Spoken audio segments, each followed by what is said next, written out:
Hello friend, welcome to my channel Mavika. Welcome to DElEd class study. मेरे channel पर DElEd first semester second semester के सभी सब्जेक्टों की video मिलती हैं और सभी सब्जेक्टों की वीडियो की मैंने प्ले लिस्ट बना दी है जो कि आप लोगों को इन पे में मिल जाएंगी, तो आप लोग वहाँ जाके चेक कर सकते हैं। और डीएलएड सेकेंड सेमेस्टर के सभी सब्जेक्ट में सारा सिलेबस डिस्कस करते हैं। वीडियो में हम सामाजिक अध्ययन का सिलेबस डिस्कस करेंगे। आज की वीडियो में हम सामाजिक अध्ययन का सिलेबस डिस्कस करूँगी। आप लोगों को अगर मेरे चैनल की वीडियो अच्छी लगती है तो प्लीज़ लाइक करें, सब्सक्राइब करें, कमेंट करें और अपने जो भी कॉलेज ग्रुप हैं उनमें शेयर करें ताकि उन बच्चों की भी हेल्प हो सके। और आप उनकी हेल्प करेंगे तो आपकी हेल्प होगी। और मेरा टेलीग्राम चैनल है, उसकी लिंक आप लोगों को डिस्क्रिप्शन बॉक्स में मिल जाएगी। और मेरी जीमेल आईडी है mavikasukla@gmail.com। आप लोगों को वीडियो से जुड़े हुए जो भी डाउट हो आप लोग मुझे मेल कर सकते हैं, मैं उन्हें चेक करके क्लियर करूँगी।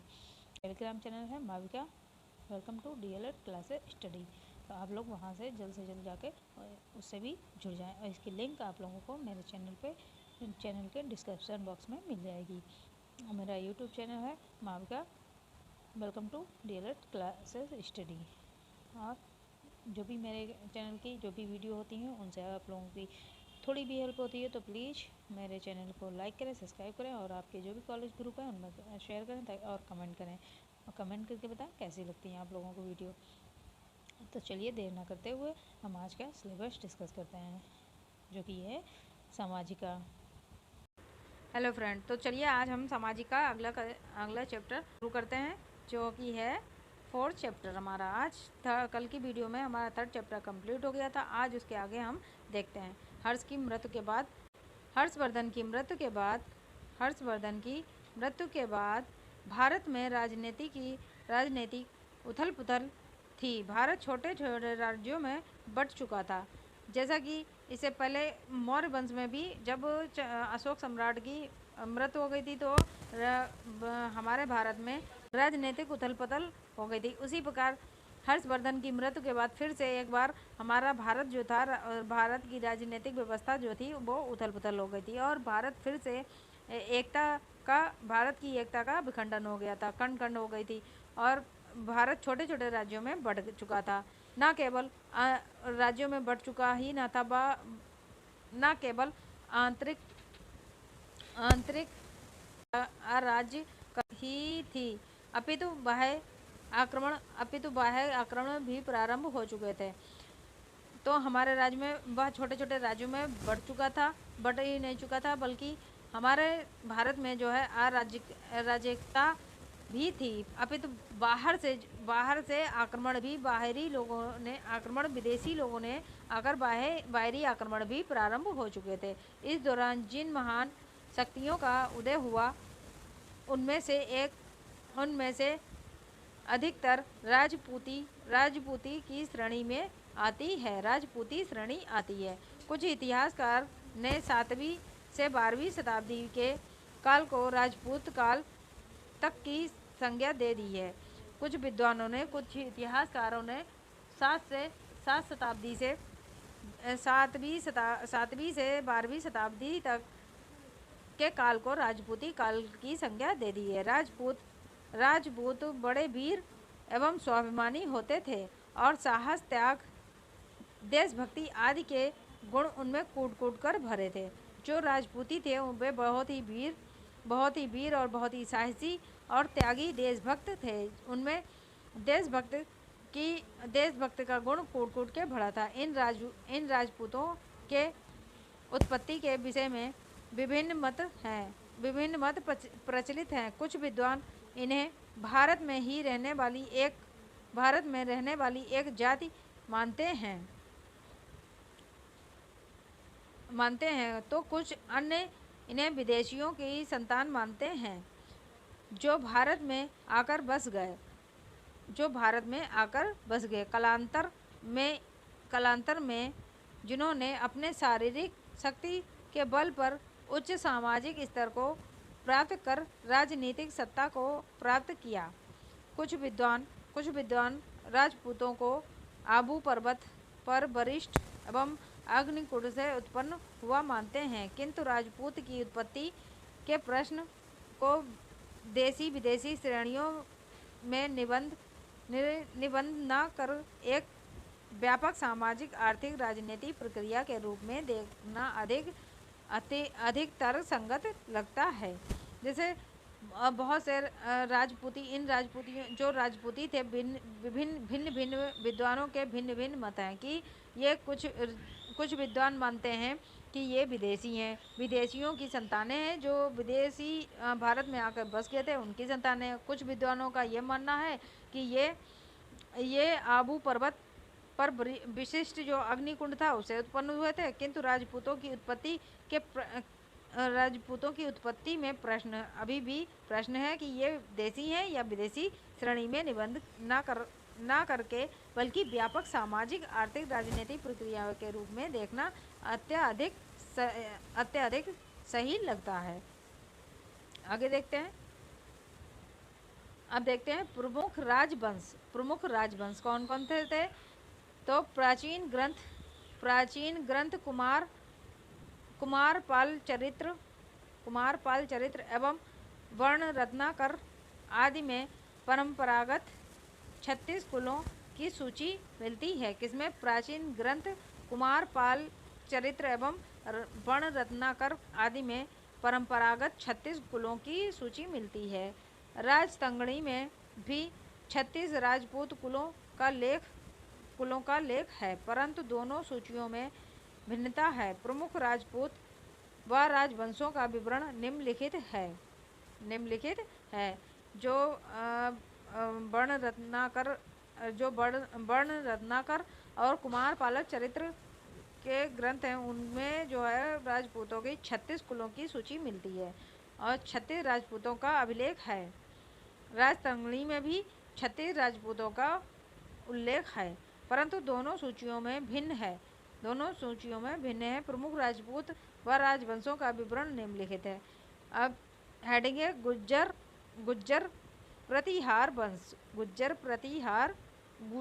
प्रतिहार वंश। अग्निकुंड के हेडिंग है गुज्जर प्रतिहार वंश। इसका देखते हैं। अग्निकुंड के राजपूतों में सर्वाधिक प्रसिद्ध प्रतिहार वंश है। प्रतिहार वंश है जो गुजरों की शाखा से संबंधित होने के कारण इतिहास में गुजर प्रतिहार कहा जाता है।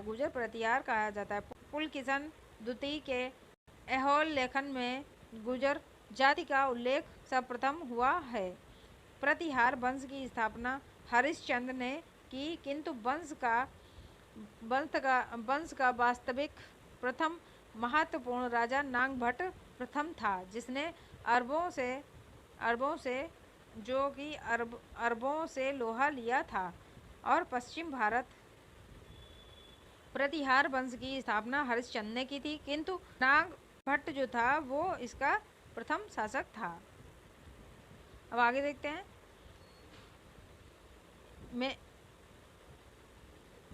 नागभट्ट प्रथम शासक था जिसने अरबों से लोहा लिया था। पश्चिम भारत में एक शक्तिशाली राज्य की स्थापना की। उसने अरबों से लोहा लिया, अरबों से युद्ध किया और पश्चिम में एक शक्तिशाली राज्य की स्थापना की। इस वंश का चौथा शासक वत्सराज था। 775 से 800 ईस्वी में जो हुआ। इसने कन्नौज के आयुग वंश के राजा इंद्रायुध को हराया तथा उसे अपने अधीन कर लिया। इसी क्रम में वत्सराज ने गोड़ों यानी धर्मपाल के विरुद्ध भी सफलता पाई, किंतु राष्ट्रकूट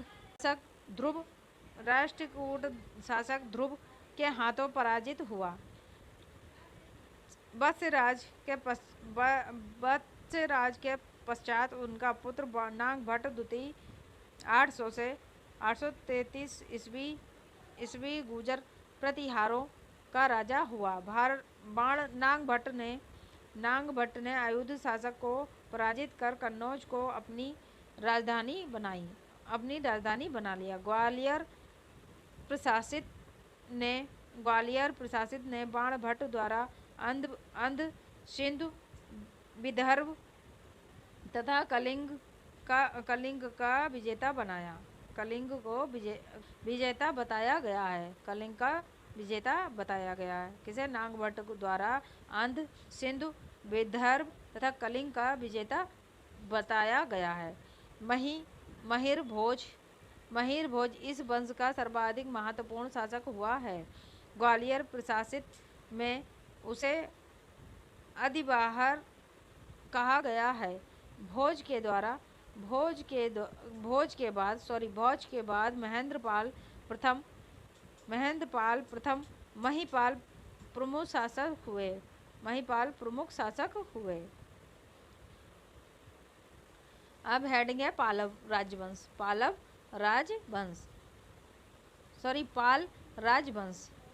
राजवंश हेडिंग देखते हैं। गुर्जर प्रतिहारों के समान बंगाल में गोपाल ने एक ऐसी राजशक्ति को जन्म दिया जिसने यहाँ दशकों से चली आ रही अराजकता को समाप्त किया। गोपाल के पश्चात उनका पुत्र उत्तराधिकारी धर्मपाल 770 से 810 ईस्वी पाल वंश का राजा हुआ। शीघ्र ही धर्मपाल अपने पराक्रम से उत्तर भारत का स्वामी बन गया। गुर्जर प्रतिहारों के समान बंगाल के गोपाल ने एक ऐसी शक्ति को जन्म दिया जिसने वहाँ दशकों से सदियों से चली आ रही अराजकता को समाप्त किया। गोपाल के पश्चात उसका पुत्र उत्तराधिकारी धर्मपाल 770 से 810 ईस्वी पाल वंश का राजा हुआ। शीघ्र ही धर्मपाल अपने पराक्रम से उत्तर भारत का स्वामी बन गया। उसने उत्तर भारत पर आक्रमण किया और वहाँ का स्वामी बन गया। धर्मपाल की मृत्यु के बाद उसका सुयोग्य पुत्र पालवंशी गद्दी पर बैठा। देवपाल के नेतृत्व में पाल साम्राज्य अपने उत्कर्ष की पराकाष्ठा पर पहुंच गया। मतलब उसका पाल साम्राज्य जो था बहुत ही शक्तिशाली और विशाल हो गया। उसने प्रतिहार शासक रामभद्र को पराजित कर उत्तर भारत पर अपना प्रभुत्व स्थापित किया। देवपाल का शासनकाल पाल शक्ति के चरमोत्कर्ष को प्रकट करता है। इसके बाद देवपाल का शासक जो है उत्कर्ष को प्रकट करता है, यानी कि वह अपनी चरम सीमा पर था। पाल साम्राज्य की उन्नति प्रारंभ हुई। देवपाल का उत्तराधिकारी अवंतीपाल हुआ। जो देवपाल का उत्तराधिकारी अवंतीपाल हुआ, जिसने अल्पकालीन शासन के बाद अपने पुत्र नारायणपाल के पक्ष में सिंहासन त्याग कर संन्यास ग्रहण कर लिया। जो उनका पुत्र था उसने अल्पकाल में ही शासन के बाद अपने पुत्र नारायण के पक्ष में सिंहासन त्याग दिया और संन्यास ग्रहण कर लिया। नारायणपाल ने शासनकाल में पाल साम्राज्य बंगाल के एक भाग में संकुचित हो गया, समेट कर रह गया।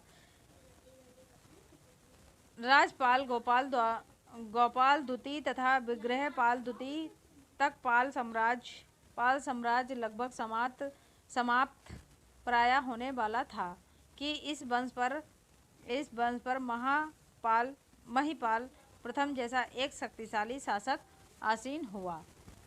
पाल वंश का लगभग समाप्त ही होने वाला था कि इसी वंश में एक महिपाल प्रथम के जैसा एक शक्तिशाली शासक आसीन हुआ, मतलब राज्य पर विराजमान हुआ, बैठा। महिपाल पुनः अपनी वंश की लुप्त हुई प्रतिष्ठा स्थापित करने में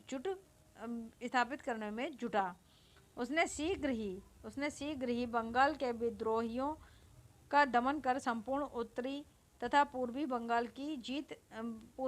को जीत लिया। महिपाल के बाद जयपाल, गृहपाल तृतीय आदि शासकों ने नाम अभिलेखों में मिलते हैं, जो अयोग्य तथा निर्बल थे। 12वीं शताब्दी के अंत में बंगाल का पाल राज्य सैन्य वंश के अधिकार में चला गया। पाल राज्य जो था वह सैन्य वंश के अधिकार में चला गया।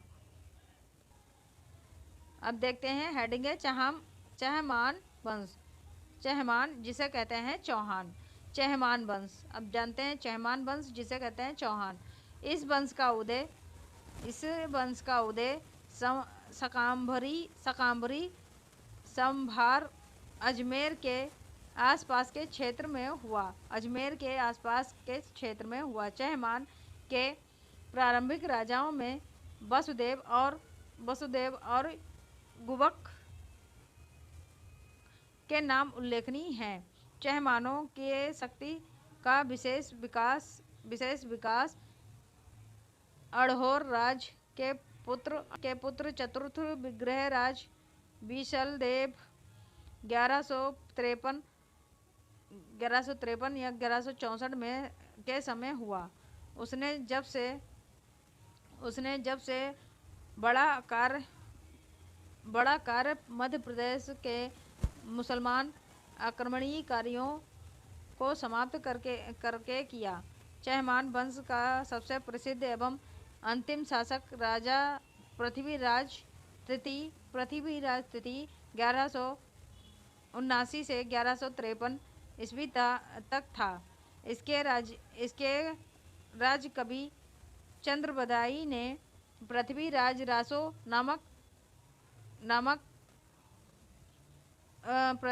रासो महाकाव्य की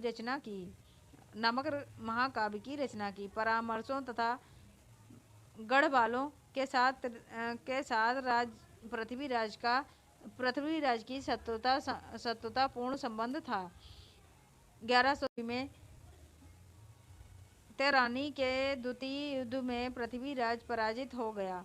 अजमेर व दिल्ली दोनों ही तुर्कों के हाथ लगे। इस प्रकार चहमान सत्ता का अंत हुआ। जो चहमान जिसे कहते हैं चौहान वंश के जो शक्तिशाली राजा थे वे पृथ्वीराज चौहान थे, और उनके जो राजकवि चंद्रबरदाई जो थे उनके मित्र भी थे। उन्होंने पृथ्वीराज रासो नामक महाकाव्य की रचना की थी। उसमें परमारों तथा गढ़वालों के साथ पृथ्वीराज चौहान की शत्रुतापूर्ण संबंध था। 1193 ईस्वी में तेराइन के द्वितीय युद्ध में पृथ्वीराज पराजित हो गया। अजमेर व दिल्ली दोनों ही तुगलकों के हाथ लगे। इस प्रकार चहमान सत्ता का अंत हुआ। चहमान वंश के जो संस्थापक थे जिसे चौहान वंश कहा जाता था, त्रिभुवन शासन, वो वासुदेव थे। कौन था? वासुदेव। प्रारंभिक राजा वासुदेव के नाम से उल्लेखनीय है। ये चहमान वंश के संस्थापक थे। इस वंश के प्रथम शक्तिशाली राजा जो थे विग्रहराज द्वितीय थे। विशेष विकास अड़होर राजा के पुत्र चतुर्थ विग्रहराज द्वितीय थे। इसके प्रमुख शक्तिशाली राजा थे जिन्होंने गुजरात के चालुक्य राजा मूलराज को परास्त किया था। जिन्होंने चालुक्य के राजा जो थे मूलराज, उन्हें परास्त किया था। इसके बाद इस वंश का विख्यात शासक जो था अजमेर विख्यात शासक अजराज हुए हैं, जो कि 1105 से 1123 ईस्वी तक हुआ। उसने अजमेरू, जिसे आज अजमेर के नाम से हम जानते हैं, वो उसे पहले अजमेरू कहा जाता था। अजमेरू यानी अजमेर बसाया। किसने बसाया था अजमेर? अजराज ने। किसने? अजराज जो थे राजा, उन्होंने अजमेर को बसाया था। मंदिर तथा भवन का निर्माण कराया था। मंदिर तथा मंदिरों तथा भवन का निर्माण कराया था। अजय राज के बाद अघोड़ राज 1130 से 1150 ईस्वी तक राजा हुआ, जिसने मुसलमान आक्रमणकारियों को परास्त किया। 12वीं शताब्दी के मध्य प्रतिभाशाली शासक विग्रहराज का, जिसने फिर विग्रहराज का वसुदेव था, जिन्होंने तोमरों से दिल्ली जीत ली, तोमरों को परास्त कर दिल्ली जीत ली थी। सोमदेव थे वे विद्वान थे, इसी राजसभा में रहता था। सोमदेव विद्वान जो था वो इसी सभा में रहता था। उसे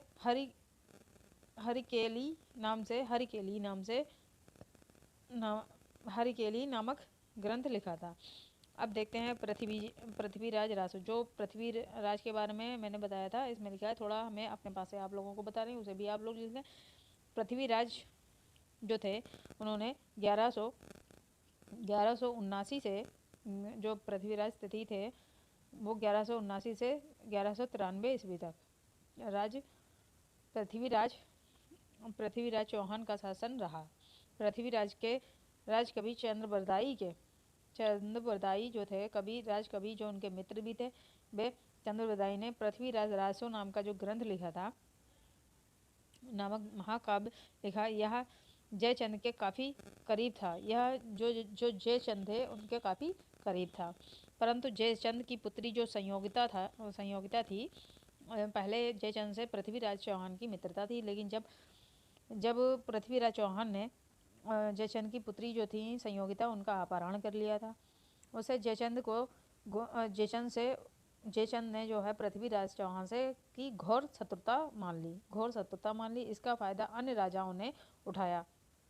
जयचंद और पृथ्वीराज के बीच में घोर शत्रुता हो गई, जिसका फायदा जो है अन्य राजाओं ने उठाया। और 1191 ईस्वी में मोहम्मद गजनवी था, उसने उत्तर भारत पर आक्रमण कर दिया तथा तराई के मैदान में पृथ्वीराज से युद्ध हुआ। तराई के जो मैदान थे उनमें पृथ्वीराज से युद्ध हुआ और पृथ्वीराज की जीत हुई, परंतु 1192 ईस्वी में, और उसमें जब तराई में जो युद्ध हुआ था उसमें पृथ्वीराज चौहान की जीत हुई थी, और पृथ्वीराज ने फिर 1192 ईस्वी में तराई के तीसरे युद्ध में मोहम्मद गौरी को छोड़ दिया था। तो फिर दोबारा 1192 ईस्वी में तराई के तीसरे युद्ध में मोहम्मद गौरी ने पृथ्वीराज पे फिर से आक्रमण कर दिया। पृथ्वीराज के राज्य पर आक्रमण कर दिया, जिसमें उसने पृथ्वीराज को पराजित कर और अजमेर व दिल्ली में चहमान वंश की शक्ति नष्ट हो गई। मुसलमानों की सत्ता स्थापित हो गई और वहीं से मुसलमानों की सत्ता जो है स्थापित हो गई थी। अब चलिए इसके आगे देखते हैं। हेडिंग है चंदेल वंश। अब हेडिंग है चंदेल वंश। जहाँ आजकल बुंदेलखंड है, वहीं पर चंदेलों के राजनीतिक शक्ति का उदय हुआ। वहीं पे जो चंदेलों की राजनीतिक शक्ति का उदय हुआ था। खजुराहो उनकी राजधानी थी। जो खजुराहो है वो उनकी राजधानी थी। इस वंश का सर्वप्रथम राजा नानुक हुआ। उनके पुत्र जय सिंह अथवा जेजा के नाम पर यह प्रसिद्ध जेजा भुक्ति कहलाया। ऐसो बर्मन का पुत्र धंग 1950 से 1008 ईस्वी का बड़ा प्रतापी एवं विजयी राजा सिद्ध हुआ। प्रतिहारों से पूर्ण स्वतंत्रता का वास्तविक श्रेय उसी को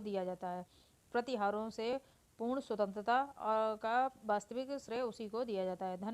धंग जो था वो बहुत ही प्रतापी था और उसने ही चंदेलों के खुसरो जो वंश था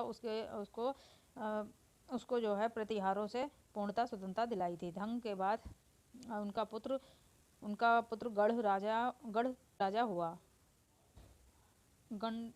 उसने भी 1008 ईस्वी में मोहम्मद गजनवी का सामना करने के लिए बनाए हुए संघ में भाग लिया। विद्याधर ने भोज परमार और चालुक्य गंगे की सहायता से तुर्कों को मध्य देश से निकालने का प्रयास किया। विद्याधर के उत्तराधिकारी के चालुक्यों को पराजित कर अपनी शक्ति सुदृढ़ की।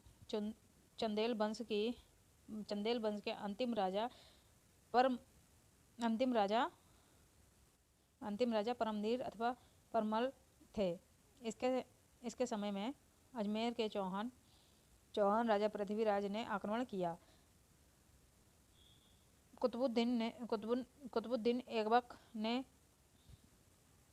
कलांजर पर आक्रमण किया। तब परमवीर ने उसका घोर विरोध किया, परंतु अंत में उसे हार खानी पड़ी। इस प्रकार चंदेल वंश का अंत हुआ। अब देखते हैं परमार वंश। सेकंड है परमार वंश। 10वीं शताब्दी के प्रारंभ में जब प्रतिहारों का आधिपत्य मालवा में नष्ट हो गया, तब वहाँ पर परमार शक्ति का उदय हुआ। इस वंश का प्रथम स्वतंत्र एवं शक्तिमान राजा सियायक अथवा श्री हर्ष था। परमारों की शक्ति का उत्कर्ष बागपति मुंजू 972 से 994 ईस्वी के समय में प्रारंभ हुआ। उसने त्रिपुरी लाट यानी गुजरात, जिसे गुजरात के नाम से आज जानते हैं, कर्नाटक, चौल और केरल के राज्यों को युद्ध में हराया। भोज 1000 से 1055 ईस्वी इस वंश का सबसे लोकप्रिय राजा हुआ। जो राजा भोज थे वे 1000 से 1055 ईस्वी तक इस वंश के लोकप्रिय राजा हुए। उदयपुर प्रशस्त के अनुसार उसने अनेक भारतीय राज्यों, विशेषकर चंदी के इंद्रनाथ, गुजरात के प्रथम मुगल और भीम लाट और कर्नाटक के राज्यों गुर्जरों एवं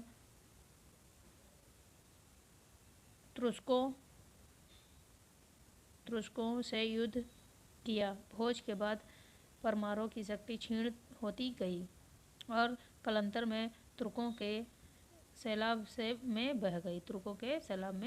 अब देखते हैं गढ़वाल वंश। हेडिंग है गढ़वाल वंश। गढ़वाल वंश हेडिंग है। प्रतिहार साम्राज्य के पतन के पश्चात कन्नौज तथा बनारस में जिन राजवंश का प्रशासन स्थापित हुआ उसे गढ़वाल वंश कहा जाता है। 1090 ईस्वी के लगभग चंद्रदेव नामक व्यक्ति ने कन्नौज पर अधिकार कर लिया। उसके पूर्वजों में महिचंद्र तथा अशोकविग्रह के नाम मिलते हैं। अशोकविग्रह जो कन्नौज पर अधिकार कर लिया था चंद्रदेव ने। चंद्रदेव नामक एक व्यक्ति था, उसने कन्नौज पर अधिकार कर लिया था। उसके पूर्वजों में महिचंद्र तथा अशोकविग्रह के नाम मिलते हैं। इसमें अशोकविग्रह इस वंश का प्रथम पुरुष था जो कलाचुरी शासन में कोई अधिकारी था। गढ़वाल की स्वतंत्रता का जनक चंद्रदेव ही था। जो गढ़वालों की स्वतंत्रता थी वह जो है चंद्रदेव ने ही हासिल की थी। अभिलेखों से ज्ञात होता है कि वाराणसी, अयोध्या तथा दिल्ली पर उसका अधिकार था। चंद्रदेव का पुत्र तथा उत्तराधिकारी मदनपाल एक निर्बल शासक था। मदनपाल का पुत्र तथा उत्तराधिकारी मदनपाल एक निर्बल शासक था। मदनपाल का पुत्र गोविंद चंद्र 1114 से 1155 ईस्वी गढ़वाल का सर्वाधिक योग्य एवं शक्तिशाली शासक था। उसने कन्नौज के प्राचीन गौरव को पुनः स्थापित करने का प्रयास किया। गोविंद चंद्र के पश्चात उसका पुत्र विजय चंद्र 1155 से 1169 ईस्वी शासक हुआ। विजयचंद का पुत्र जयचंद 1194 ईस्वी गढ़वाल वंशों का राजा हुआ। गढ़वालों का जयचंद जो था वो गढ़वालों का अंतिम शासक था। भारतीय लोक साहित्य कथाओं में वह राजा जयचंद के नाम से विख्यात है। मुस्लिम स्रोतों के अनुसार कन्नौज तथा वाराणसी का वह सार्वभौम शासक था। चंदावर के युद्ध में जयचंद मुस्लिम आक्रमणकारियों द्वारा पराजित हुआ। इस प्रकार गढ़वाल वंश का अंत हुआ। चलिए फ्रेंड, आज की वीडियो में हम यहीं तक देखते हैं। इसके आगे कल की वीडियो में देखेंगे इसके आगे नेक्स्ट वीडियो में देखेंगे कलचुरी वंश, जिसे चैनी राजवंश कहते हैं। इसके आगे जो भी वंश रह गए हैं वो राजपूती वंश, उनके बारे में जानेंगे विस्तार से। चलिए, आप लोगों को अगर मेरे चैनल की वीडियो अच्छी लगती है तो प्लीज़ उन्हें लाइक करें, सब्सक्राइब करें, कमेंट करें और अपने जो भी कॉलेज ग्रुप हैं उनमें शेयर करें ताकि और भी बच्चों की हेल्प हो सके। चलिए bye, take care, bye bye.